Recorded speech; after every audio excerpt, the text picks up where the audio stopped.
Hi நண்பர்களே, அஸ்ஸலாமு அலைக்கும். இன்னைக்கு ஒரு லஞ்ச் vlog பார்க்கலாமா? ஏன் தெரியுமா? இன்னைக்கு நான் சீக்கிரமாக செஞ்சுட்டேன். என் பொண்ணை வந்து ஸ்கூல்லேருந்து கூட்டிகிட்டு வந்துடணும். இன்னைக்கு யாரும் இல்லை, கூப்பிட்டு வரதுக்கு நான் தான் போகணும். ஸோ அதனால தான் ஓலா புக் பண்ணிவிட்டு அது வரதுக்குள்ளே லஞ்ச் என்னென்னு சொல்லி பார்த்துடலாம். நான் வந்து இன்னைக்கு என்ன லஞ்ச் பண்ணேன்னா, இந்த கேப்சிகமும் இறால் போட்டு தொக்கு, இது தண்ணி ஊற்றாமல் செய்யணும். சூப்பராக இருக்கும். என் ஹஸ்பண்டுக்கும் ரொம்ப பிடிக்கும். அதனால இன்னைக்கு அதை தான் பண்ணேன். அதுக்கப்புறமா இந்த ஜவ்வரிசி பெரிய பெரிய அப்பளம், இது சூப்பராக இருக்கும். என் பசங்களுக்கு ரொம்ப பிடிக்கும். குட்டி பாப்பாவும் சாப்பிடுவா, என் பொண்ணுக்கும் பிடிக்கும். ஸோ அதனால அதுவும் வறுத்து வச்சுட்டேன். அதுக்கப்புறமா சாப்பாடும் வடிச்சிட்டேங்க.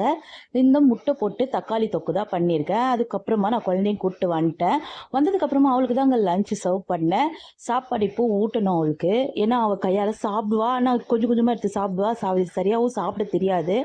நான் ஊட்டுற மாதிரி வராது. ஸோ ஃபஸ்ட்டு நான் அவளுக்கு ஊட்டிட்டு தாங்க அப்புறமா நான் சாப்பிடுவேன். லஞ்ச் எப்படி இருக்குன்னு கண்டிப்பாக எனக்கு சொல்லுங்கள். உங்கள் வீட்டில் என்ன லஞ்ச் மெனுன்னு சொல்லி எனக்கு கமெண்ட் பண்ணுங்கள். இந்த வீடியோ உங்களுக்கு பிடிச்சிருந்துச்சுன்னா லைக் பண்ணுங்கள், சப்ஸ்கிரைப் பண்ணுங்கள், என்னோட இன்ஸ்டாகிராம் பேஜுக்கு சப்போர்ட் பண்ணுங்கள். நாளைக்கு பார்க்கலாம். பாய். அஸ்ஸலாமு அலைக்கும்.